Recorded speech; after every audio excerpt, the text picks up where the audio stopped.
ቤቶች እኔ ነኝ የምናገረው።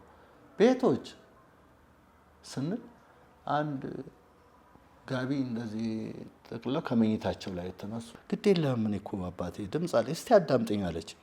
አንድ ነገር ልንገርሽ አልኳት። ማዳመጥ አዳምጥሻለሁ እስቲ ለምታይም ከሆነ ተው ብዬ ነው። በዛው አጋጣሚ ትዝቷል ልቀስቅስ። 3 ፊልም በ50 ሳንቲ ነው የምናየው። ስነሳ ጀርባዬ ጠቅላላ ሽንት በሽንት የሆንኩበት ጊዜ አለ። መሞት ራሱ አይቻልም ይባላል። ልጅሽ አረፈች ብለው ነው የደወሉላት። የቤቴ ወለሉ ጣራና ግድግዳ። ስሙን አልጠቅስም ግን አንድ አክተር አለ ማለት ቲያትረኛ ነው። ብሔራዊ ቲያትር ሲሰራ በጣም እንወደው በጣም እናከብረው አርቲስታችን ነው። አንቺ ተረት እንዳደረገ እስከ ማታ ወይ እሱን ሲጀምር ከኋላ ያሉ ሰዎች እንዴ ሙዚቃ ተከፍቷል እንዴ? እውነቴን ነው የምነግርህ አሉ። እዚህም በቅቻለሁ 40 ሽምግልና አይቻለሁ፣ 40 አይነት ታሪኮች አይቻለሁ። የጸዲ እናት ቲያትር ቤት ውስጥ ነው ያገኘኋት። ይህን ይመስላል ጸዲ የተገኘችው ከአርቲስት እናት ከአርቲስት አባት የተገኘች ልጅ ነችና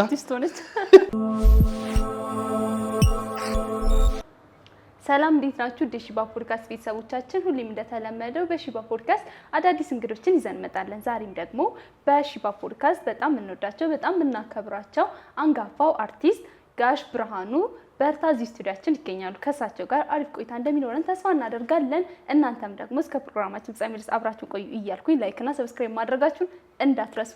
አብራችሁን እንኳን ደህና መጡ ጋሽ ብርሃኑ። እንኳን ደህና ቆየሽኝ የኔ ልጅ። ያው አርቲስት አንተ አይባልምና አንተ እያልኩት ልጠራው እውነት ነው። ደግሞ እድሜም ቢሆን እኮ 39 አሪፍ ነው። ምንድነው አሪፍ ነው ደግሞ እድሜም ቢሆን 39 እኮ ነው። ስለዚህ ያው አንተም አንቱም ብትይ ያው እንዳልሽው ግን ትልቁ ነገር አርቲስት አንቱ አይባልም እና ተባረክ። አሜን። ያው ስለ እርሱ ጓዳ ጉርጓዶት ሊያወሩኝ እዚህ ስቱዲዮ አክብሮኝ ስለመጡ በጣም አመሰግናለሁ። እኔም በጣም አመሰግናችኋለሁ። ዛሬ እዚህ ቦታ ጠርታችሁኝ ስትጋብዙኝ አንደኛ ምናልባት የኪነ ጥበብን ከቀድሞ ጀምሮ የኖርኩበት ህይወት ስለሆነ እናንተንም ግብዣችሁን እዚህ ድረስ መጥቼ በመጋበዜ በጣም አመሰግናችኋለሁ። እናም በጣም እናመሰግናለን። እሺ ጋሽ ብርሃኑ ማን ነው ከሚለውን ጀምር። እንግዲህ ጋሽ ብርሃኑ ማለት ኦሬዲ የተወለድኩት በግንጪ የምትባል ከተማ ውስጥ ነው። ኦልሞስት ህፃን ሆኜ በ4 ዓመቴ ወላጆቼ ቤተሰቦቼ ወደ አዲስ አበባ ይዘው መጥተው ኳስ ሜዳ የሚባል ሰፈር ውስጥ ነው እንግዲህ መጀመሪያ እዛ ቤት ውስጥ የገቡት። ይዘውኝ ገቡ። ከዛ በኋላ እንግዲህ ትምህርት ቤትም የተማርኩት በአዲስ ከተማ በወሰን ሰገድ ትምህርት ቤትና ሁለተኛ ደረጃ ትምህርቴን ደግሞ በመድኃኔዓለም ትምህርት ቤት ውስጥ ትምህርቴን እስከ 12 አጠናቅቄያለሁ። እንግዲህ ከዚያ ቀጥሎ ነው እንግዲህ አዲስ አበባን በደንብ እያወቅኳት በልጅነቴ የደረስኩባት ከተማ ስለነበረች የኪነ ጥበብ ፍቅሩም እያደገብኝ ስለመጣ በአጋጣሚ ይገርምሻል ያው ፊልሞችን ያለው ፊልም ሳይ እንግዲህ በአካባቢያችን የነበሩት ሲኒማ ቤቶች ያው ዛሬ ግማሾቹ የሉም እንጂ አንደኛ ትንሿ አዲስ ከተማ የምትባል መርካቶ ያለች ሲኒማ ቤት ነች እና እዛች ሲኒማ ቤት በ50 ሳንቲም ነበር የምናየው። 50 ሳንቲም ከፍለን አንዳንዴ መቀመጫም የለም ታች ቁልቁለት ነች። ወንበር የላትም አዳራሿ የተወሰነ ወንበር ነው ያላት እና 3 ፊልም በ50 ሳንቲም ነው የምናየው እና ከጠዋቱ 5 ሰዓት እንገባና 11 ሰዓት ላይ ነበር 3 ፊልም የሚያልቀው። እንግዲህ ያው የፊልም ፍቅሩም እንደገና ደግሞ በጊዜው መዝናኛችንም ካሉ ሲኒማ ቤቶች ትንሿ አዲስ ከተማ ነበረችና እዛ ገብቼ ስመለከት በአንድ ወቅት እንደውም ታች መቀመጫ የሌለበት ቦታ ተቀምጬ ከታች ቁልቁለቱን ሽንትም ሲይዛቸው ይለቃሉ እና ቁጭ ብዬ ህንድ ፊልም መስጦኝ የሚገርመው ፊልሙን አይቼ አልቅሼ ምን ብዬ የህንድ ፊልም ያስለቅሳል። የምር አልቅሼ ምን ብዬ ስነሳ ጀርባዬ ጠቅላላ ሽንት በሽንት የሆንኩበት ጊዜ አለና ትንሿ አዲስ ከተማ ሲኒማ ቤት ነበረች እና እስቲል አሁንም አለች። ነገር ግን ያው የሲኒማ እንትኑ የለም። እሺ ወደ ኋላ ልመልስክና የልጅነት ጊዜ ምን ይመስል ነበረ? አዎ የልጅነት ጊዜ እንግዲህ ማንኛውም ወጣት እንደሚያድገው እኔም በኳስ ሜዳ አካባቢ የወጣትነት ዘመኔን አሳልፌያለሁ። በአንድ ወቅት ስራም ጀምሬያለሁ። ማለት በሽፍት ምሰራው ስራ ነበር እና እኔ በ62 በ63 ዓመተ ምህረት አካባቢ በጣም በቃ ራስ ኮንሸስ ነኝ። በጣም አውቃለሁ። ኳስ ሜዳ አካባቢ በወጣት ማህበር በኳሱም በብስክሌቱም በሁሉም ነገሮች እሳተፍ ነበር። ግን ያው ትልቁ ነገር ምንድነው ውስጥ ያለው ኪነ ጥበብ ስሜት አለና ያንን ስሜቴን እንዴት ነው ማድረገው እላለሁ። ምክንያቱም በወቅቱ ብላክ ኤንድ ዋይት ቴሌቪዥኖችን ስመለከት በወቅቱ ይቀርቡ የነበሩ ሙዚቃዎች የነ ጥላሁን ገሰሰ፣ የነ ብዙዬ፣ የነ ሂሩት በቀለ እንዲሁም ደግሞ ሌሎች ብርቅዬ አርቲስቶቻችን በሚያቀርቡት ሙዚቃ ላይ ተመስጬ ቴሌቪዥን ነበር መመለከቱ። በወቅቱ ቴሌቪዥን ነበርና ያው እንግዲህ ውስጤ የኪነ ጥበብ ስሜቱ በጣም እያደገና የበለጠ ምን አለ እግዚአብሔር ይሄን ነገር ቢቀናኝ ኪነ ጥበብ ውስጥ ብገባ የምልበት የወጣት ዘመን አሳልፌያለሁ። በተለያዩ የቀበሌ ዝግጅቶችም ላይ የተወሰኑ ጨዋታዎችን ተጫውቼ ድራማዎችን የተለያዩ ነገሮች ተሳትፌያለሁና የወጣት ዘመኔ እንግዲህ መነሻው ከዚህ ይሆናል ብዬ ገምታለሁ። እሺ አሁን የዛኔ እና እርስዎ አንተ በተማርክበት ጊዜ ወይ ደግሞ አንተ በነበርክበት ጊዜ አንድ መጽሐፍ ለ5 ተማሪ ነበር የሚሰጠው። እውነት ነው። እና ያ ቻሌንጅን ምን ይመስል ነበረ? በትምህርትስ ድክመት የለውም እንዴ? ምን ይጠየቃል እንዴ? ክላስም ውስጥ እኮ ስንቀመጥ እውነቴን ነው የምነግርሽ ተማሪዎች በአንድ ዴክስ ላይ የምንቀመጥ ተማሪዎችም ራሳችን ውስንም ብንሆን መሰረታዊ ነገሮች የተሟሉ አልነበረም። የመጽሐፍቱ የምኑ ተዋውሰን ነው የምንጠቃቀመው። ዛሬ ለ3 ቀን አንድ ተማሪ ይዘዋል፣ ሌላው ተማሪ ደግሞ በዚህ እያለ ነው እድገቱ ከፍ እያለ እስከሄደ ድረስ በትምህርት ቤት ውስጥ የነበረኝ እንትን ተሳትፎ ትምህርቱን ቀለሙን ለማወቅ፣ ሁለተኛ ነገር ግዴታ ባሉት ነገሮች ተጣቦ መማሩን በጊዜውና በሰዓቱ በእውነት ያንን አሳልፌበታለሁና አሁን ያለው የትምህርት እንትኑን ስመለከት የተሻለ አድቫንቴጅ አለበትና ጥሩ በቴክኖሎጂ የታገዘ የተለያዩ ነገሮች ሁሉ ትምህርት የሚሰጥበት ዘመን ስለሆነ እውነት ነው። እናንተ ወጣቶች ታድላችኋል። አሁን በጥሩ ሁኔታ ውስጥ ነው ያላችሁት ለማለት እፈልጋለሁ። እርሱ የደረጃ ተማሪ ነበሩ በዛን ጊዜ ወይስ እንዴት ነው? አይ ኖርማል ተማሪ ነኝ እኔ። ደረጃ ተማሪ እንኳን አልደረስኩም። ምናልባት ልጆቼ አሁን እግዚአብሔር ይመስገን ልጆቼ አሁን የደረጃ ተማሪዎች ናቸው። ስለ ልጆችን ላብራራልሽ እችላለሁ ሰዓቱ ሲደርስና ጊዜው ሲደርስ ጠይቀኝ ጥያቄ ሲኖር ነው እንጂ የደረጃ ተማሪ አልነበርኩም። ሰነፍም አልባልም። ነገር ግን ኖርማል ተማሪ ነበርኩኝ። ያው ውጤትም አልመጣልኝም በጊዜው በሰዓቱ። 10ኛ ክፍል ነበር መሰለኝ ይዛኛ። አዎ ያኔ 10ኛ ክፍል ነበርኩኝ እና ውጤቱም አልመጣልኝም። ድጋሚ ለመድገም አላሰቡም ወይስ እንዴት ነው? የሚገርምሽ እኔ ቲያትር ቤት ስገባ በቃ ትምህርት የሚባል ነገር ጭንቅላቴ ውስጥ እንትን አልመጣም እና ኪነ ጥበብ ነው እና ኪነ ጥበብን መምራት በቃ ህይወቴ እዛ በሚሰጠው ኮርስና በተለያዩ ነገሮች ራሴን አፕዴት ማድረግ ነው እና የፈለኩት በጊዜው ቀጥታ ወደ ቀለም ማለት ነው። ቲያትር ቤት ስትገቢ ምን ይሆን መሰለሽ በቃ ፊልድ ስራ ነው። አብዛኛውን ጊዜ ፊልድ አለ። የሚገርመው ነገር በአመት 3 ጊዜ ነው ቲያትር ወደ ክፍለ ሀገር ይዘን የምንሄደው። ምክንያቱም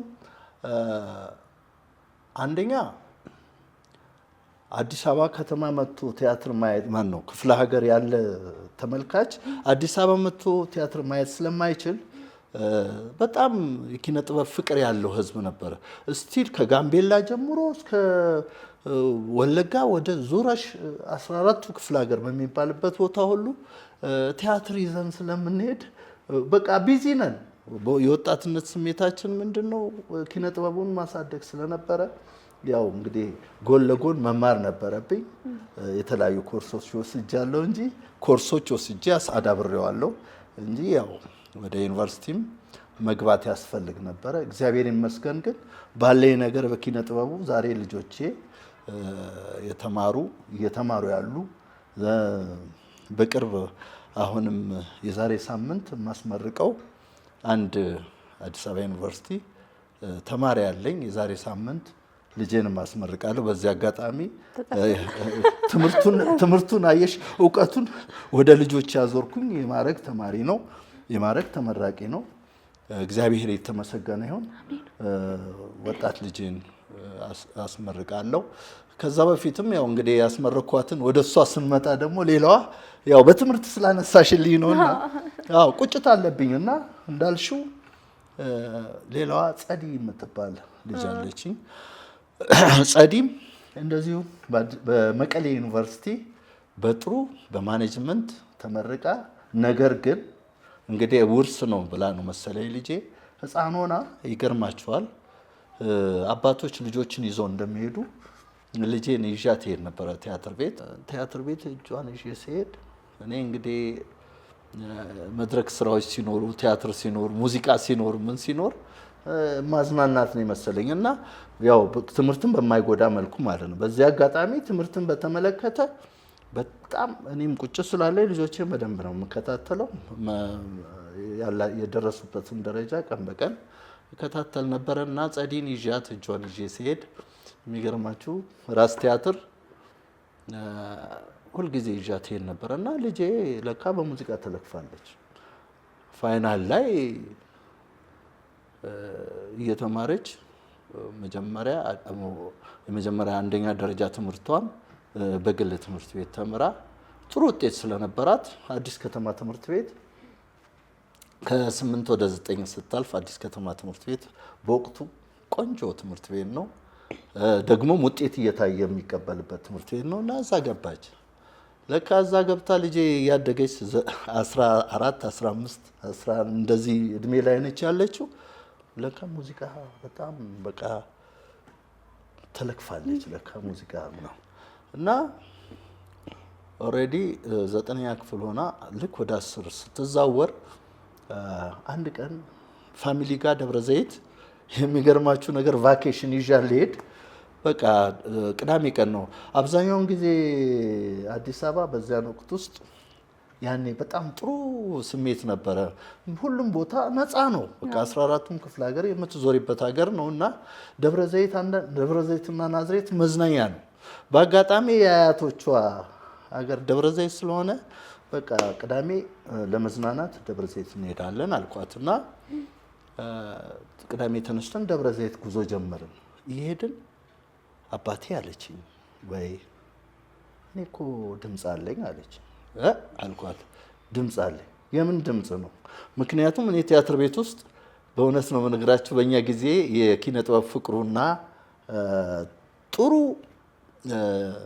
በቃ ስሜታዊ የሆኑ ነገሮች ስለሚኖሩን ጥቅማችን በጣም ያን ያህል የጎላ አልነበረም። ምክንያቱም የሚከፈለን ደሞዝም ሁሉም ነገር እንትን ስለሆነ ምን አልሽ አልኳት። እንዴ አይሆንም ስላት ግድ የለህም እኔ እኮ አባቴ ድምፅ አለ እስቲ አዳምጠኝ አለች። አንድ ነገር ልንገርሽ አልኳት። ማዳመጥ አዳምጥሻለሁ እስቲ ለምታይም ከሆነ ተው ብዬ ነው። በዚሁ አጋጣሚ ትዝቷን ልቀስቅስባት ብዬ ነው እና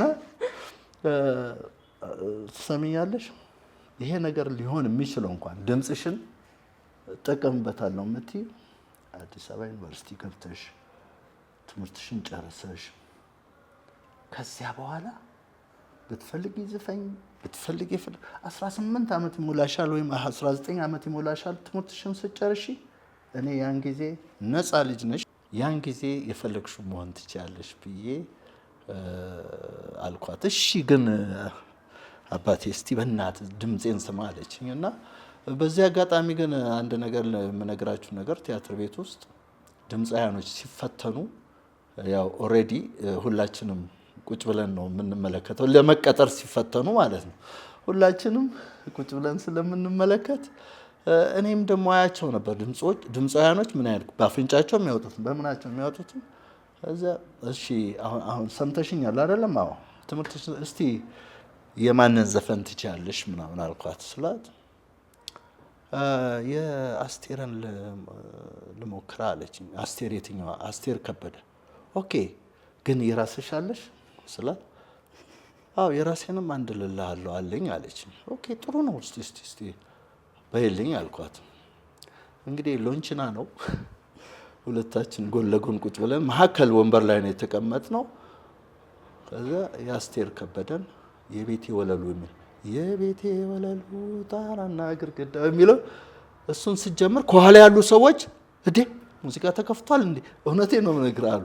እኔም ልቤ ደንገጥ ብሏል። ኦኬ ይሄ ነገር እንትን ነው አልኩና ጨርሼዋለሁ። ጨረሰች። እስቲ ራስሽን ደግሞ እስቲ እንዳሰሚኝ አልኳት። ከዛ በኋላ የራሷን አንድ ዘፈን አሰማችኝ። ምናልባት አሁን ያዘጋጃቸው ዘፈኖች አሉ ከአንድ ሁለት አልበም የሰራችባቸው ዘፈኖች ከሱ ውስጥ አንዱ ነው መሰለኝ። ድርሰት አላት የራሷ ደብተሮች አሉ፣ ማአት ግጥሞች ማአት እንትኖች አሏት ልክ እንደ ቴዲ አፍሮ ማለት ነው። እና ቴዲ አፍሮም ራስ ቲያትር ደብተሩን ይዞ ይመጣ ነበርና በወጣትነቱ ትዝታ ያለኝ እና ያንን ከዛ ውስጥ እንግዲህ ዘፈነችልኝ። ኦኬ ይሄ ነገር እንግዲህ የሚሆነው ልጅ ያልኳት አሁን ስንት ነሽ? 10 አይደለ? ውጤት መጥቶልሽ ዩኒቨርሲቲ ገብተሽ ጨርሺ ልክ የተመኘሽውን ዘፈን መዝፈን ትችላለሽ። ትምህርት ካልጨረሽ እኔ አባትሽ ይገርምሻል። በእውቀት የተደገፈ ነገር ቢሆን ማንም ሰው እንደሚያድግ አንደርስታንድ ያደረኩበት ጊዜ ስለነበረ ይሄ ነገር ትምህርትሽን ሳትጨርሺ ፈጽሞ አይሆንም፣ በዚህ ፕሮሚስ ግቢልኝ፣ ከዛ በኋላ መስፈን ትችያለሽ አልኩ። ለካ የሚገርመው አዲስ ከተማ ትምህርት ቤት ውስጥ ባንድ አለ። ሰዎችም ይነግሩኛል፣ አረ ልጅህ በጣም ጎበዝ ነች ምናምን ይላሉና ልጆቼን እኔ እውነቴን ነው የምነግርሽ፣ ጸዲ ዛሬ በጣም ታዋቂና ጎበዝ ዘፋኝ ነች። ሁለተኛ 2 አልበም አላት ከቴዲ አፍሮ ጋራ ኢሮፕን ዞራለች። በወጣቱ ዘንድ በጣም ተወዳጅ ነች። ዲሲፕሊን የተማረች ስለሆነች እንግዲህ አስቡ፣ የተማረ ቋንቋም ይችላል እና እንግሊዝኛ ዘፈኖቿ ብላክ ምናምን ነው የምትባለው። አሁን አሜሪካ ውስጥ ራሱ እየሰራች ነው ሙዚቃውን አልተወችም። እንግዲህ ሙዚቃ ነው እዛም የምትሰራው፣ የተለያዩ ክለቦች ውስጥ ትሰራለች። ሁለተኛ ነገር ደግሞ በቅርብ ጊዜ ኢትዮጵያ ውስጥ መታ ኮንሰርት ልታዘጋጅ ያሰበች ልጄ ነች እና ትልቁ ነገር እኔ በትምህርት የተደገፈ እውቀት በጣም መልካም ነውና ትምህርትን ለልጆቼ አውርሻለሁ። እግዚአብሔር የተመሰገነውን። ይገርማቸዋል፣ ሁለቱም ዩኒቨርሲቲ ተማሪዎች ናቸው። አሁን ነው ተመርቀዋል። አሁን የዛሬ ሳምንት የሚመረቀዋል። ሌሎችም ልጆች አሉኝ እየተማሩ ያሉ፣ የ3 ሴቶችና የ2 ወንዶች ልጆች ነኝ። ምክንያቱም አንዴ ጀመርሽልኝና የልጆቼን ታሪክ ማውራት ጀመርኩ ማለት ነውና በዚህ መልኩ እንግዲህ ራስ ቲያትር ውስጥ ከ72 እንደነገርኳችሁ ከ72 ዓመተ ምህረት ጀምሮ ራስ ቲያትር በጣም እያደገና እየሰፋ የመጣበት ጊዜ፣ ከ1974 ጀምሮ ደግሞ የተለያዩ ትርኢቶች የሚታዩበት ጊዜ ነበር። ራስ ቲያትር በቃ ባልተመቻቸ መድረክ፣ ባልተመቻቸ የላይት ስፍራ፣ ባልተመቻቸ መድረክ ጀርባ ከምኑም ነገር ወንበር በሌለው በጣም የደከመ ወንበር በሌለው አዳራሽ ውስጥ በጣም የሚገራርሙ ቲያትሮች ይታዩ ነበረ። ቲያትር ቤቶች ኢትዮጵያ ውስጥ የነበሩት አሁን እየጎደሉ ነው የመጡትና 4 ቲያትር ቤቶች ናቸው። ብሔራዊ ቲያትር፣ ራስ ቲያትር፣ ሀገር ፍቅር፣ ህፃናት ቲያትር፣ 5 ቲያትር ቤቶች ማለት መዘጋጃ 5 ቲያትር ቤቶች ነው ያሉት። በአሁኑ ሰዓት ያሉት ያው ብዙም ስራ ባይ እንደማይሰራ ነው የምሰማው። ነገር ግን አሁን ራስ ቲያትር የለም። እኔ የነበርኩበት ቲያትር ፈርሶ ይሰራል ተብሎ ሳይሰራ እስካሁን ድረስ ቆይቷል። በዚህም ጉዳይ ላይ በጣም የነበርነው ሰዎች በቲያትር ቤት ውስጥ ትዝታ ያለን ሰዎች የምንችለውን ሁሉ ሞክረናል። የዚህ ፕሮግራም የክብር ስፖንሰራችን ግሎሪ ኢቨንት ሲሆን የሰርግ፣ መልስ፣ ቅልቅል፣ ሽምግልና፣ ክርስትና፣ የልደት ፕሮግራሞችን የመቅረጽ አገልግሎት ይሰጣል። ግሎሪ ኢቨንት በሙያው የተመሰከረላቸው የካሜራ ባለሙያዎችን ዘመኑን ከዋጁ የዘመናዊ መሳሪያዎች ጋር አቀናጅቶ የማይደገሙ ቀናቶችን ለትውልድ የሚተላለፍ ትዝታዎችን ጥራቱን በጠበቀ መንገድ ያሰሩ ይለናል። አድራሻችን ፒያሳ ጊዮርጊስ ወደ ሰባራ ባቡር በሚወስደው እድገት በህብረት ህንፃ 4ኛ ፎቅ ቢሮ ቁጥር 406 ስልክ ቁጥራችን 0930906043 ወይም 0939890107 ወይም ደግሞ 0938051880 በመደወል ልታገኙ ትችላላችሁ። ግሎሪ ኢቨንት። እርስዎ በቲያትሩ ዘርፍ ላይ ዋና ስራዎት ምን ነበር? እኔ የመድረክ ዲዛይን ነው የምሰራው። አብዛኛውን ጊዜ የመድረክ ዲዛይን የሰራሁት። እንግዲህ የመድረክ ዲዛይን ማለት በዚህ አጋጣሚ አንድ የምገልጽላችሁ ነገር ቢኖር አንድ ቲያትር ዝግጅት ሲደረግ ስክሪፕቱ ለአርቲስቱ ሲሰጠው ቦታው፣ አካባቢውን የሚገልጸው የመድረክ ስሜት ዋናው ከተዋናያኑ ከድርሰቱ ተያያዥነት ያለው የመድረክ ዝግጅት መኖር አለበት። ለምሳሌ ገጠር ቢሆን ገጠርን የሚመስል አካባቢ መምረጥ ያስፈልጋልና በጊዜው እኔ በቲያትር ቤት ውስጥ ከ37 በላይ ቲያትሮች ሲሰራ የሙሉ ጊዜ ቲያትሮችም ጭውውቶችም እንዲሁም ደግሞ ዝክረ የሮብ ፕሮግራም ሲሰራ ሁሉ በነዛ ውስጥ ባቡር ስቴጁ ላይ እስከ መስራት ጀምሮ ማለት ነው። በዲዛይንም በተለያዩ መንገዶችም ዲዛይን ራስ ቲያትር ውስጥ ትልቅ የዲዛይን ስራዎች በአብዛኛው የተሳተፍኩበት የመድረክ ዲዛይን ነው። ከዚያ በመቀጠል ደግሞ በተለያዩ ሙዚቃዎች ላይ ያው እንግዲህ በቲያትር ቤት ውስጥ ስለኖርኩኝ የተለያዩ ሙዚቃዎች ሲኖሩ እዛም ላይ የሙዚቃ ዲዛይኖችን እሰራለሁ። አልፎ ተርፎ ደግሞ እንደገና ደግሞ የተለያዩ ነገሮችን አስፈላጊ ካስት ሲደረግ እዛው ቲያትሮችም ላይ መሳተፍበት ጊዜ ነበረና በራስ ቲያትር ሁለገብ ማለት ትችላለህ። ተሳትፎ ያለኝ በጊዜው ያሳለፍኩበት ዘመን በዚህ ይመስለኛል። ያው ቲያትር ከፊልም ይበልጥ ይከብዳል ይባላል እና ያን ነገር አንተ ታምንበታለህ? እውነት ነው። የሚገርመው ነገር ፊልምና ቲያትር አንድ አይደለም። አሁን ፊልም ስትሰሪ ስክሪፕት ይሰጥሽና ታነቢዋለሽ። ምናልባት በካሜራ ተደጋግሞ ስለሚቀረጽ እየተሳሳትሽውን ነገር እየተደጋገመ ይቀረጻል እና ቲያትር ግን በመድረክ ላይ ስተውኝ ስህተት እንኳን ቢፈጠር ምናልባት ወደኋላ የምትመለሽበት ነገር ስለማይኖር ጥንቃቄ ያስፈልገውና ቲያትር ይከብዳል። ቲያትር አንደኛ ነገር በቲያትር ስራ ላይ ኪ የሚባል ነገር አለ። ኪ ጠብቆ የመናገር።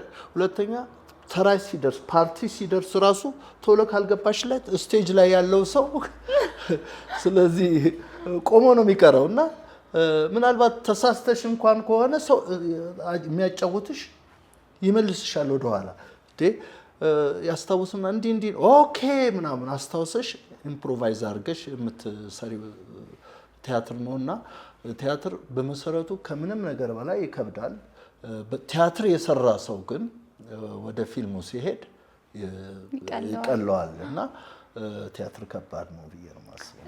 አሁን ቲያትር ሲሰራ የገጠር አሁን ለምሳሌ የገጠር ካራክተር ከሆነ ወይ ደግሞ የገጠር ቲያትር ከሆነ ባክግራውንዱ ሎኬሽኑ ምናምን ነገር ያን ቫይብ ያመጣዋል። ፊልም ላይ ደግሞ ስንመጣ ሎኬሽኑ በጣም የወረደ ነው ስናየው ማለት ነው። አሁን እየሰራን ባለ ነው ፊልም እና እርሶስ እንዴት ያስቡታል? እንዴት ታስበዋለህ?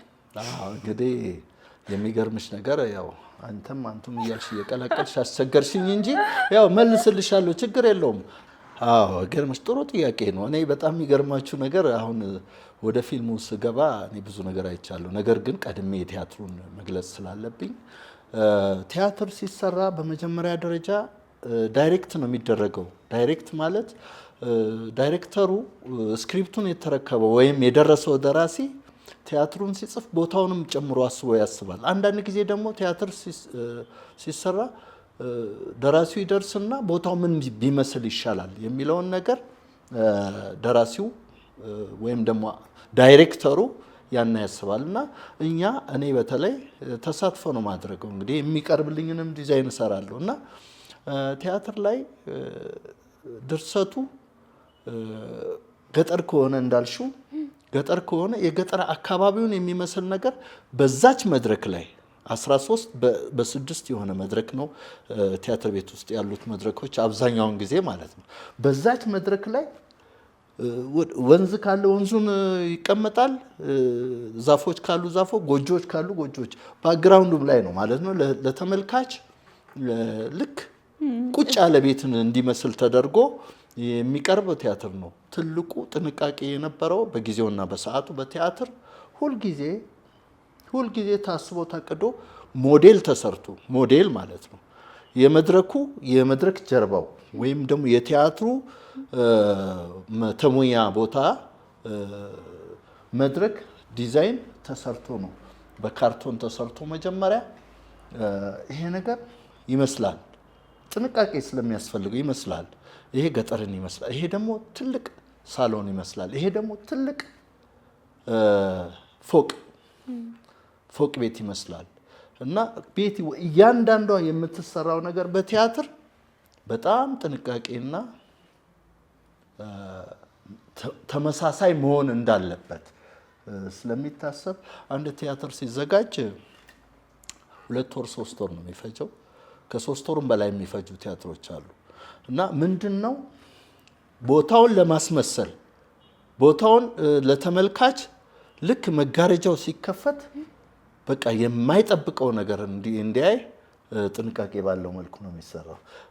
ወደ ፊልሙ ስንመጣ ግን አሁን እኔ በፊልሙም ያየሁት ነገር አለ። ስፔሻሊ ሎኬሽን ይባላል። እስቲ ዛሬ የምንሰራበት ቦታ እዚህ ቦታ ነው የሚለው ነገር የለ። አንዳንድ ጊዜ ምን ይፈጠራል፣ አጋጣሚም ከተገኘ በቃ አንዱ ጋር ሎኬሽን ተቀርጾ ከሆነ የሚቀጥለው እስቲ እዛ ጋር ሄደን እዛ ቤት ያኛው ቤት አይመችንም የሚባል ነገር አለና በፊልምና በቲያትር መካከል ያሉ ልዩነቶች የዚህ አይነት ሁኔታዎች ናቸውና አሁንም ፊልም ሲሰሩ ምንድነው እኔ የማስበው ነገር ሎኬሽን ወይም ደግሞ ዳይሬክተሩ አንድ ፊልም ሲሰራ ቀድሞ ከስክሪፕቱ ጋራ ወይም ደግሞ ከታሪኩ ጋራ ተመጣጣኝ የሆነ ነገር ወደፊት መሰራት እንዳለበት ነው የምገልጸው እንጂ አሁን እንደሚታዩት አንዳንድ ጊዜ ቆንጆ ፊልም ይሆንና ቆንጆ ስራ ይሆንና ሎኬሽኑ ወይም ደግሞ የምትጫወችበት ቦታ የማይመጥን ይሆንና ፊልሙን ያወርደዋል። እና እንደዚህ አይነት ጥንቃቄዎች በተለይ አሁን ወጣቱ ትውልድ እነዚህ ነገሮች ቢወርሳቸው ጥሩ ነው። በተለይ ሎኬሽን የሚባሉ ነገሮች በዚሁ መጠን ደግሞ እኮ እውቅ ደራሲያን፣ እውቅ ዳይሬክተሮች፣ እውቅ ተዋንያኖች የሰሩባቸው ቆንጆ ሎኬሽኖች አሉ።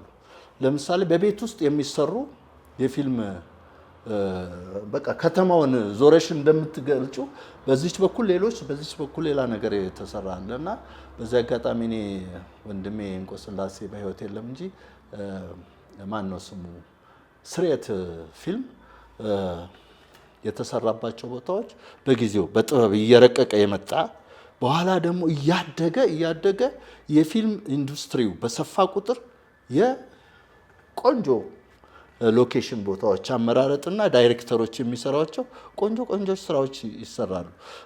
ይህንን እነሱንም እያመሰገንኩኝ ነገር ግን ሎኬሽኖች በአሁኑ ሰዓት መደረግ ያለባቸው ልክ ጽሁፉና ዳይሬክተሩ ጽሁፉን ሲያየው ሎኬሽኑ ይሄ ቦታ ምን መሆን አለበት ብሎ ማጥናት ነው ያለበት እና እንደዚህ የተዝረከረኩ ነገሮች እናያለን በፊልም ጥበብ ውስጥና በቲያትርና በፊልም መካከል ያለው የሎኬሽን ጉዳይ እውነቴን ነው የምነግርሽ ይህንን ይመስላልና ያው ባሳለፍንበት ዘመን እንግዲህ ለወጣቱ የምናስተምረው ነገር ያለፈውን በዚህ መልኩ ነው እየገለጽኩ ያለሁት እላለሁ። ቲያትር ሲሰራ አሁን ለምሳሌ ነገ የሚቀርብ ቲያትር ከሆነ መሞት ራሱ አይቻልም ይባላል እና አንተ የገጠመ ቻሌንጅ አለ እዛ መድረኩ ላይ? ስፔሻሊ እኔ የገጠመኝ ሳይሆን ቲያትር ሲሰራ አንድ አርቲስት በመሰረቱ ነገ ቲያትር ካለ ከዛሬው ጀምሮ ራሱን ሴቭ ያደርጋል ማለት ምንድነው? ትልቅ ክብር አለው ቲያትር።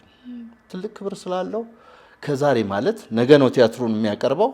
ከዛሬ ጀምሮ ግን ራሱን ከተለያዩ ነገሮች ያጸዳል፣ ይንከባከባል፣ ውበቱን ይጠብቃል፣ ለሜካፕ ይዘጋጃል፣ ለተለያዩ ነገሮች ቲያትር በሚታይበት እንግዲህ ምሽቱን ራሱን ይጠብቃል ማለት ነው። ከተለያዩ ቦታዎች ለምሳሌ መሄድ ያለባቸው ቦታዎች ካሉ የፈለገ ነገር ይሁን አይሄድም።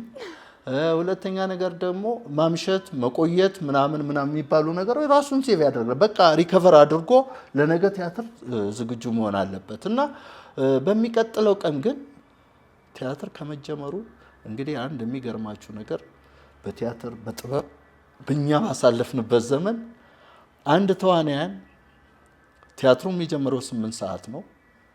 ከ8 ሰዓት በፊት 6 ሰዓት ላይ ስቴጅ ውስጥ ገብቶ ሳውንዱን ይለማመዳል፣ የጎደሉትን ነገር ያስተካክላል። ሬዲ ሆኖ የሚገባው ከቀኑ 6 ሰዓት ነው። እንደው የፈለገ ነገር ይሁን ተሳሳተ ቢሉ 6:30 ምናምን ነውና በጊዜያችን የነበረው ነገር ቲያትር ከመጀመሩ በፊት ከማግስቱ ጀምሮ ከትላንት ጀምሮ ጥንቃቄ ይደረጋል ማለት ነውና ቲያትር በጣም የተከበረና አንድ ሰው ደግሞ አንድ ካስት ከቀረ ሙሉ ቲያትሩ ስለሚዘጋ ግዴታ አርቲስቱ ጥንቃቄ እያደረገ የሚሰራበት የሰራንበት ዘመን አለና በእውነት ያ ዘመን የተባረከ ነው። አሁን ደግሞ ወጣቱ ይሄን ዲሲፕሊን ይሄንን በተለይ አሁን ቲያትሮች በሚታዩበት ቦታዎች ወይም በሚሰሩበት ቦታዎች ትንሽ ያለፉትን ታሪኮች እየተረሱ በመድረክ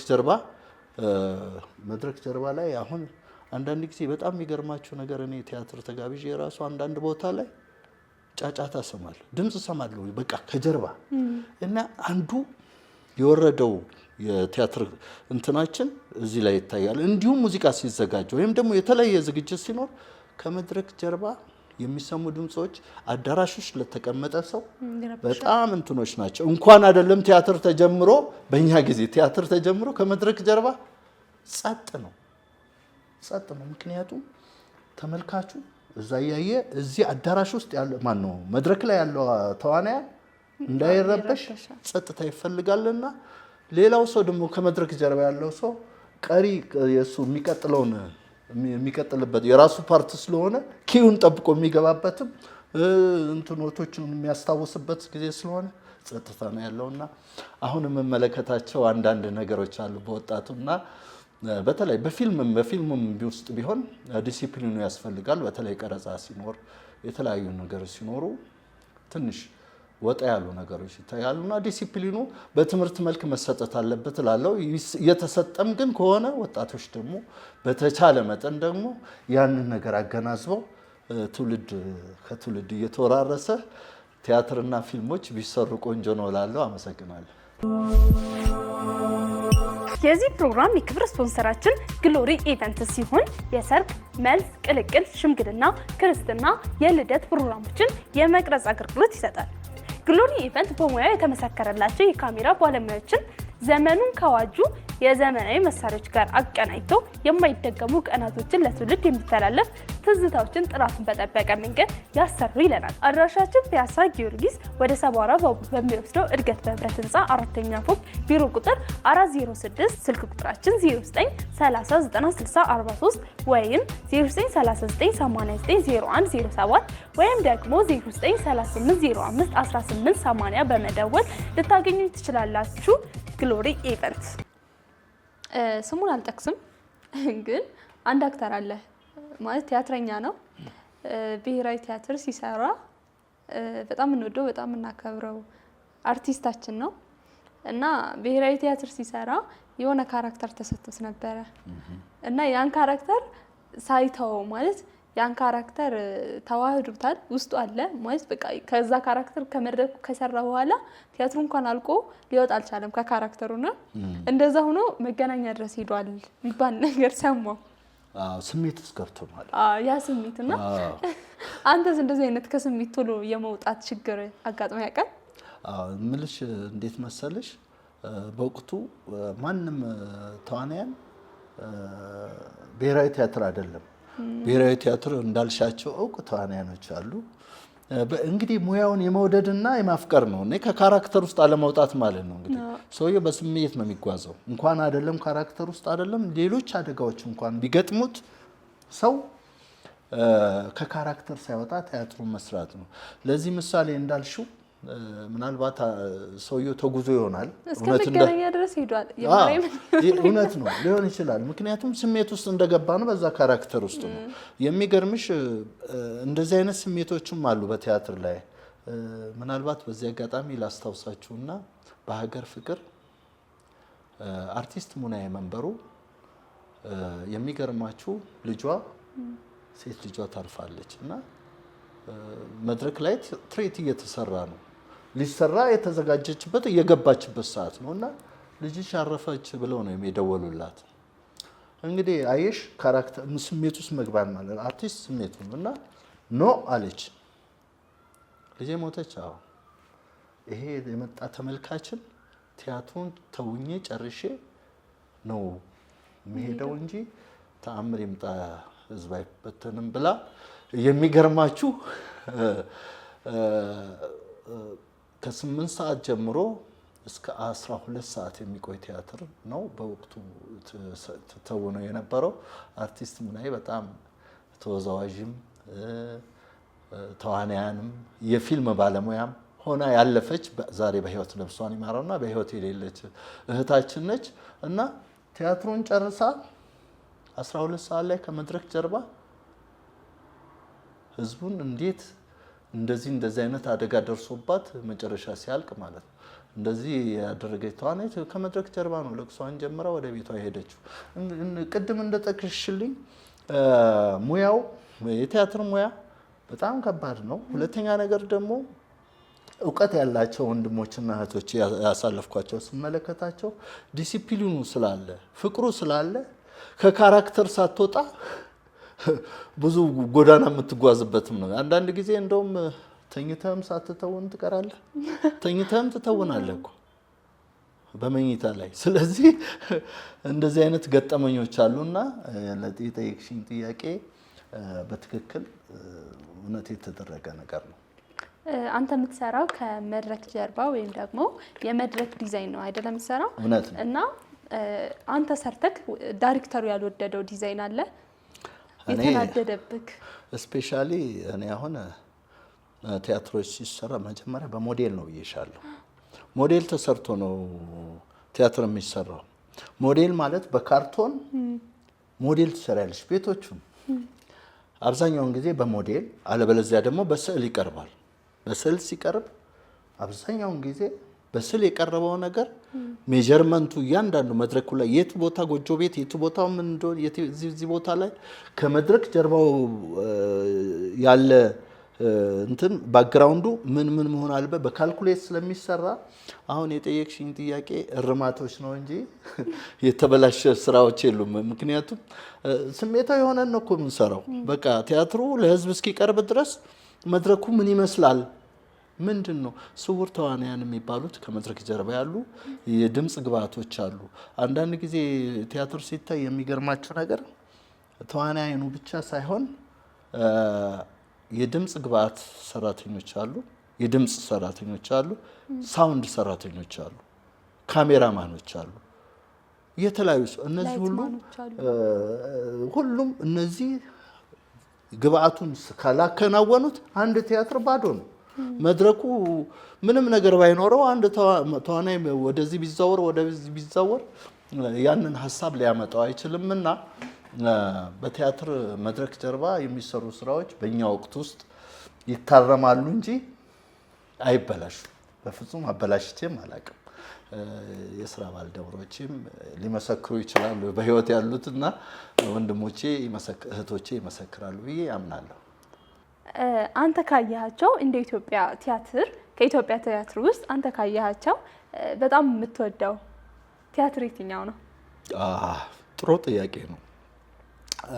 በመሰረቱ ቅድም እንደገለጽኩላችሁ ቲያትር ቤቶቻችን 4 ቲያትር ቤቶች ናቸው። ሀገር ፍቅር፣ ብሔራዊ ቲያትር፣ መዘጋጃ፣ ራስ ቲያትር፣ እንደገና ደግሞ ወጣቶች እና ህጻናት ቲያትር ቤቶች አሉ። እንግዲህ ቲያትር እነዚህ ናቸው ያሉት። ለኢትዮጵያ በቂ አይደሉም። የሚገርመው ነገር አሁን ደግሞ እነሱም እየጠበቡ እየወረዱ ነው ያሉትና እኔ ባሳለፍኩበት ዘመን ይገርምሻል ቲያትሮች እኔ ከራሴ ቲያትር ቤት ራሴ ከነበርኩበት ቲያትር ቤት ጀምሮ በሀገር ፍቅርም በብሔራዊ ቲያትርም በመዘጋጃም በህፃናት ቲያትርም ቆንጆ ቆንጆ ስራዎች ተሰርተዋል። ለህፃናት ቲያትር ብትሄጂ ህፃናቶችን ወክለው ህፃን መስለው የሚሰሩ ትላልቅ በአሻንጉሊት እንደ አስረስ መስለው የሚሰሩ የህፃናት የአሻንጉሊት ድራማዎች አሉና አብዛኛዎቹ የተካኑ ናቸው። እኔ ወደ ራሴ ቲያትር ቤት ስመጣ ግን በጣም የምወዳቸው ቲያትሮች አሉ። የምወዳቸው ብቻ ሳይሆን ቲያትር አብዛኛውን ጊዜ ህዝብን የሚያስተምሩ ያለውን ስርዓት የሚገልጹ እንዲሁም ደግሞ አልፈው ተርፈው ባህልንም ሁሉንም ነገር ነካክተው ለህዝብ በአስተማሪነት የሚሰሩ እውነተኛ የሆኑና ግን በእውነተኛ ነገር ላይ የተመሰረተ ቲያትር ነው የሚታየውና በጣም የሚገርማችሁ በራስ ቲያትር እኔ በጣም ቆንጆ ቆንጆ ቲያትሮች ታይተዋል። ከማስታወሳቸው አንደኛው ላጤ ነው። ላጤ ቲያትር ነው። በዚህ አጋጣሚ ግን ላጤ ቲያትርን ሳነሳ ላጤ ቲያትር በ20 የቲያትር ቤቱ ተዋንያን የተጻፈ ነው ድርሰቱ። የሚገርማችሁ ነገር እስቲ በላጤነት ላይ ሪሰርች እንስራ ተብሎ ላጤ ምን አይነት ባህሪ ያለው ትዳርስ እንዴት መያዝ አይችልም የሚል ድራማ ነውና ላጤ ቲያትር በጣም የተዋጣለት ቲያትር ነበረና ትልቅ ተመልካች የነበረው ቅዳሜ ማታ ድንጋይ አስቀምጦ መሄድ አለ ወይም እንትን አድርጎ ለእሑድ ቲያትር እና ትዝ የሚለኝ ነገር ላጤ ቲያትርን ከሲኒማ ራስ ወርዶ ሀረር ሆቴል የሚባል አለ ታች በዚህ በኩልም እንደዚሁ እንዳልኳችሁ ሴፍቲው ባልተሟላበት ፓርኪንግ በሌለበት ቦታ ይታይ ነበረና አንዱ ከጂማ ነው ላጤ ቲያትርን ያዩ አዲስ አበባ መጥተው ያዩ ጓደኛቸው ላጤ ነው ግን በቃ ህይወቱ የተበላሸ ነውና ላጤ ቲያትር ላይ እንደ የሚገልጸው ላጤው ምንም ማግባት አይፈልግም የተለያዩ ነገሮች ያደርጋልና በጣም ቆንጆ ቲያትር በመሆኑ የሚገርማችሁ እሱ ቲያትሩን ከጂማ መጥቶ እንዲያይ ፍራንክ አዋተው እንዲለወጥ ማለት ነው ትዳር እንዲይዝ ቤተሰብ እንዲመሰረት ጥሩ ህይወት እንዲኖረው ከነ መሳፈሪያው ከነ ቤርጎ ከነ ቲያትር መግቢያው ጨምሮ የላኩት ጊዜ ነበረና እኔ በአጋጣሚ በቲያትሩ በሚታይበት እሁድ ለታ ጠዋት እዛ ቆሜ ቅዳሜ ለታ እዛ ቆሜ ይመጣና እዚህ አልጋ ይዤ ነው ጋሼ ነገ እዚህ ቲያትር አለ አንተ ህይወትን ይመለከታል ብሎ ጓደኞቼ ከጂማ ፍራንክ አዋተው ለአልጋ ለምግብ አደራህን ቲያትሩን እንድታይ ብለው አዘው ነበር የመጣሁትና ነገ እዚህ ደግሞ ሰልፍ አለ አሉኝ አለ። በጣም ነው የተደነኩትና ቲያትሩንም በጣም ስለማደንቀው አንደኛ አስተማሪ ነገር ነው ብለው ጅማ ያሉ ጓደኞቹ ያንን ግብዣ አድርገውለት ላጤ እንዳይዘ ቅዳሜ ነው የጠየቀኝ። ኦሬዲ የት ነው ያስከው? እዚህ ፊት ለፊታችን። አዎ ነገ እኔ ነኝ የምጋብዝ። እኔ ጋብዝሃለሁ። አንተ 6:30 ሲሆን ምሳህን በልተህ ሁሉ ነገር አድርገህ 7 ሰዓት ላይ እዚች እንድትመጣ ብየው 7 ሰዓት ላይ በማግስቱ አድሮ መጥቶ ቲያትሩን አይቷል። እና ላጤ ቲያትር አንዱ ትልቁ በራስ ቲያትር የማደንቀው ቲያትር ነው። በብሔራዊ ቲያትርም የተሰሩ በጣም የአዛውንቶች ክበብ ሰንበዲ፣ በሀገር ፍቅር ደግሞ የታየ ብዙ ምንድነው ስሙ ብዙ ቲያትሮች ታይተዋል ባይዘው እና በየቲያትር ቤቱ ኳሊቲ ቲያትሮች ታይተዋልና በራስ ቲያትርም ከ37 ቲያትሮች እውነቴን ነው የምነግራችሁ ሚዛን የደፉት 30 ምናምኖቹ 35ቱ ቲያትሮች በጣም ኳሊቲ እና አስተማሪ ነበሩ። ምክንያቱም በወቅቱ ደራሲና አዘጋጆች ደራሲዎች በቲያትር ላይ የነበራቸው አመለካከት አሁን ወደ ፊልሙ ሽፍት እንዳደረገው ደራሲዎች የቲያትር ጽሁፎችን በጣም ይጽፉ ነበርና እነ ቴዎድሮስ እምባ ሌሎችም ቲያትሮች በራስ ቲያትር ተሰርተዋል። አብዛኛውን ቲያትር በየትኛውም ቲያትር ቤቱ የተሰሩ ለኔ በነበሩት ተዋናያኖች የተሰሩ ቲያትሮች በሞላ ንጉሶች ናቸው። ብሔራዊ ቲያትር ብትሄጂ፣ አገር ፍቅር ብትሄጂ፣ መዘጋጃ ብትሄጂ፣ ህፃናት ቲያትርም እንዲሁም ራስ ቲያትር የስራ ባልደረቦችም ጓደኞችም የሆኑት እነ ከሌ ማለት አልችልም፣ በህይወት ያሉትም በህይወት የሌሉትም አሁንም ከፍተኛ ቦታ የደረሱት አርቲስቶች አሉ ከሙዚቃው ጀምሮ። ስለዚህ ድንቅ የሆነ ዘመን ነው ያሳለፍነው እና አሁን ወደ ፊልሙ ስመጣ ደግሞ ቅድም እንደገለጽኩላችሁ ያው የጎደሉት ነገሮች እንዲህ ስንማማር ስንነጋገር ይስተካከላሉ ብዬ አስባለሁና ከመድረኩ ጀምሮ ከሎኬሽኑ ጀምሮ ፊልሞችም አሁን የሚሰሩ ስራዎችም በቲያትር መልክም ያሉ ከዲሲፕሊኑ ጀምሮ የድሮን የጥንቱን ይዘው መሄድ አለባቸው እንጂ እየጎደሉ እየጎደፉ በጣም ስርዓት እየለቀቁ መሄድ የለባቸውም። ይህንን ይመስላል እንግዲህ በእኛ ዘመን ያሳለፍ ነው። ከኢትዮጵያ ቲያትረኛ ወይም ደግሞ ከቲያትር ባለሙያ ለአንተ ምርጡ ተዋናይ ማን ነው? ምርጧ ተዋናይስ ማን ናት? የማትደራደርባቸው አይደለም። እኔ አሁን ጥያቄሽ በጣም ከባድ ነው። እኔ አሁን ከቲያትር ቤቴ ነው የምገልጽልሽ፣ ግን የምገልጽልሽም እኔ ሁሉም ተዋናያን ጎበዞች ናቸው። ነገር ግን እስቲ እኔ በቃ ዝም ብዬ በውስጤ እውነት ነው ሰው እንደ ምርጫው ነው አይደለም እንዴ? እኔ ጥላሁን ጉግሳ በአንደኛ ደረጃ አለ፣ ሁለተኛ ደበሽ ተመስገንም አለ፣ ሙልጌታ ባልቻም አለ እያለ እነ እንቆ ስላሴ ወርቅ አገኛሉ። ከሴቶች ደግሞ አይን ዓለም ተስፋዬ፣ ዓለም ፀሐይ በቀለ፣ ሀና ተረፈ እንዲህ እያሉ በእውነት ትልቅ ድርሻ የነበራቸው እውቅና። ወደ ሀገር ፍቅር ስትገቢ ደግሞ ብዙዎች አሉ። ቅድም እንደጠቀስኩላችሁ እንደነ ሙናዬ መንበሩ አይነት እና ከወንዶችም እንደዚሁ ከፍ ያሉ አርቲስቶች አሉ።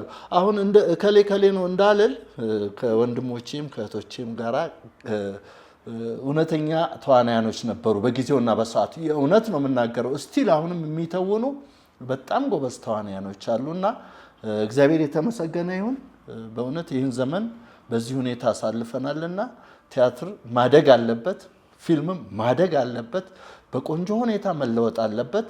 በተለይ አሁን ቲያትሩ ትንሽ ወረድ እያለ የነበረ ጊዜ ወደ ፊልሙ ያዘነበልንበት ነገር በተከታታይና በዩቲዩብ ፊልሞች እንዲሁም ደግሞ ቋሚ ፊልሞች አሉና በዚህ ወቅት ውስጥ የሚሰሩ ስራዎች የድሮን ዲሲፕሊንና ትክክለኛው መስመር ይዘው ተዋናይም የሆኑ ዳይሬክተርም ስርዓቱን አስከብረው ከሹክሹክታ ጀምሮ ለሙያው ጥሩ ግንዛቤ ቢሰጡት በእውነት እኔ በህይወት ልምዴ ያተረፍኩትን ነገር ዛሬ ለእናንተ ሳካፍል ለወጣቱ የተሻለና ቆንጆ ነገር የሚያገኝበትን ነገር እግዚአብሔር ይርዳላለሁ። አገራችን ሰላም ያርግል። እና ደግሞ ከልጆች እናት ጋር ከነጸዲያንያ እናት ጋር እንዴት ነበር ግንኙነታችሁ? እስኪ ስለሱ ደግሞ ትንሽ እናውራ። የሚገርም ነው። እንግዲህ አሁን ከጸዲ እናት ጋር የጠየቀችኝ ጥያቄ በጣም ድንቅ ነው። እውነቴን ነው የምነግራችሁ። የጸዲ እናት ተዋናይ ነበረች። አሁን በህይወት የለችም። ኦልሬዲ ራስ ቲያትር ውስጥ እንግዲህ በቲያትር ቤት ውስጥ ነው ያገኘኋትና ራስ ቲያትር ውስጥ ለትወና መጣ። ይቅርታ፣ ራስ ቲያትር ውስጥ ለትወና መጣ። በጊዜያዊ ሰራተኝነት ቲያትር ቤት ውስጥ ትተውን ነበር እና ምን ይባል መሰላችሁ፣ በጊዜውና በሰዓቱ የኮንትራት ሰራተኞች የሚባልበት ዘመን ነበርና እኛ ቋሚዎች ነን እና ባለቤቴን ሎሚ ገንባው ትባላለች። በራስ ቲያትር የመድረክ ቲያትር ውስጥ ከአንድም ሁለት ቲያትሮችን የሰራች ነች እና ራስ ቲያትር መታ ተዋወቅን። ከዛ በኋላ ራስ ቲያትር እንድትቀጠር ሁሉ ጥረት አደረግኩኝ። ማለትም እኔም በጊዜው አንድ ላይ እየሰራን እኔም ጥላሁን ጉግሳም ሌሎቻችንም እንደዚህ ጓደኞች ነበሩንና ዛሬ የጥላሁን ጉሳም ባለቤት ከራስ ቲያትር የተገኘች ነች እና ሌሎችም አሉና ግን እንዲወዳደሩ ሙከራ አደረግን። ኦልሬዲ ግን ሌሎች ሰዎች አሸነፉ ማለት ሌሎች ሴት ተዋናያኖች አሸነፉ። ስማቸውን መጥቀስ ባያስፈልግም አሸነፉ በጊዜውና በሰዓቱ። የኔም ባለቤት ያው በኮንትራት ነበር የምትሰራውና ኦልሬዲ ከዛ በኋላ ወጣ አረብ አገር ሄዳ ነው ህይወቷ ያለፈው እና የጸዲ እናት ቲያትር ቤት ውስጥ ነው ያገኘኋት። ይህን ይመስላል ጸዲ የተገኘችው ከአርቲስት እናት ከአርቲስት አባት የተገኘች ልጅ ነችና እሷም ደግሞ እንደገና ያው እንግዲህ ዛሬ የምናውቃት ጎበዝ ተዋናይ ነች። እንደውም አንዱን ሙዚቃ ብትጋብዙልኝ ደስ ይለኛል። ጎበዝ ድምፃዊ ነች። ጎበዝ ድምፃዊ ነች። በኢትዮጵያ ሙዚቃ ውስጥ በተለይ የምናገረው በራሷ ግጥምና ዜማ ስታይሏን ቀይራ በወጣቱ ዘንድ በጣም ታዋቂ ነች። ምናልባት እንድናስታውሳት ወይም ደግሞ አሁን ያለችበት ደረጃ ከአንድም 2-3 አልበም የሰራች ከቴዲ አፍሮ ጋራም ኢሮፕን ዞራ እንዲሁም እዚህ በነበሩ ኮንሰርቶች ላይ በጣም ትልቅ አስተዋጽኦ ያደረገች የተማረች ዘፋኝ ነች ጸዲ ማለት ነው እና እግዚአብሔር ይባርካት። አሁንም ወደ ኢትዮጵያ መጥታ አዲስ ኮንሰርት ለመስራት የምታስብ ልጅ ነች። የዚህ ፕሮግራም የክብር ስፖንሰራችን ግሎሪ ኢቨንት ሲሆን የሰርግ፣ መልስ፣ ቅልቅል፣ ሽምግልና፣ ክርስትና፣ የልደት ፕሮግራሞችን የመቅረጽ አገልግሎት ይሰጣል። ግሎሪ ኢቨንት በሙያው የተመሰከረላቸው የካሜራ ባለሙያዎችን ዘመኑን ከዋጁ የዘመናዊ መሳሪያዎች ጋር አቀናጅቶ የማይደገሙ ቀናቶችን ለትውልድ የሚተላለፍ ትዝታዎችን ጥራቱን በጠበቀ መንገድ ያሰሩ ይለናል። አድራሻችን ፒያሳ ጊዮርጊስ ወደ ሰባራ ባቡር በሚወስደው እድገት በህብረት ህንፃ 4ኛ ፎቅ ቢሮ ቁጥር 406 ስልክ ቁጥራችን 0930906043 ወይም 0939890107 ወይም ደግሞ 0938051880 በመደወል ልታገኙ ትችላላችሁ። ግሎሪ ኢቨንት ጥያቄ አለ አለኛ አለሽ? እሺ እሺ፣ አሁን እስከ ማታ ጠይቂ። እሺ፣ አሁን ለምሳሌ በዛን ጊዜ የሰርግ ስነ ስርዓቱና የአሁኑ ጊዜ የሰርግ ስነ ስርዓቱ ይለያያል። በዛን ጊዜ የአሁኑን ጊዜ ያው እንደምናውቀው ነው። የዛን ጊዜ ምን ይመስል ነበር? የሰርግ ጋብቻ እንዴት ነበረ የሚደረገው?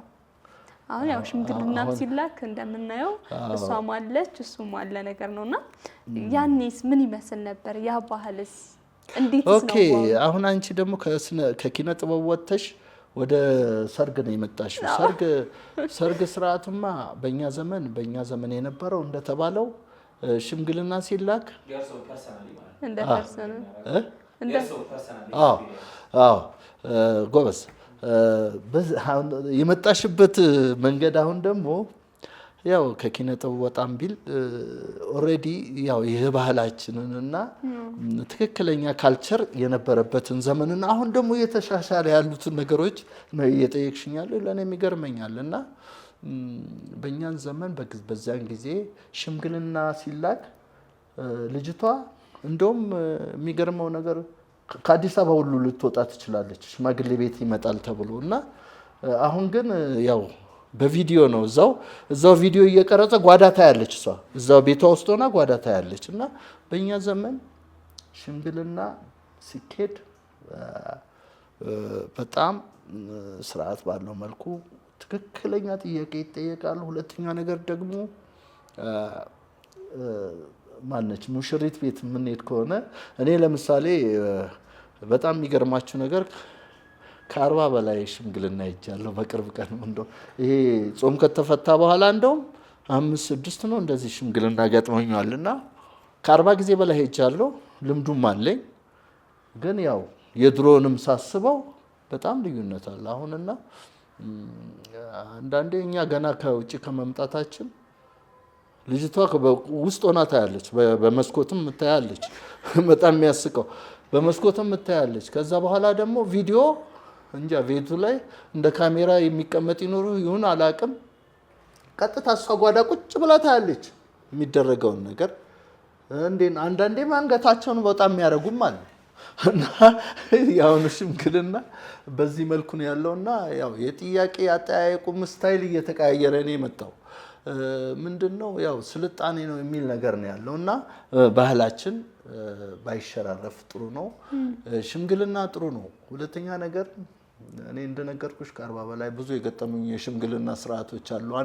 አንድ ቦታ ሽምግልና ተልኬ በጣም የሚገርማችሁ ነገር ነው። ሽማግሌ ሆን ተብዬ ሄድኩኝ። ትዝ ይለኛል ወደዚህ ወደ ካራ አካባቢ ነው። ፋይናሊ ከገጠሙኝ ሽምግልናዎች መካከል ማለት ነው ትንሽ ያዝናናቸዋል ብዬ ነው የምጠብቀው። ከዛ በኋላ ያው ውጪ እንቆማለን። ይሄ ነው ግቢያው ወይ የሽሙሽራዋ ወይም ደግሞ አንድ የላከችው ወንድ ይጠቁመናል እና ቤቱ ያ ነው እዚህ ጋር ግቡ አለን እና ገባን። ትዝ ይለኛል ቁልቁለት ነው ወረድንና ግቢ ነው ገባንና በሩ ጋር ቆምን።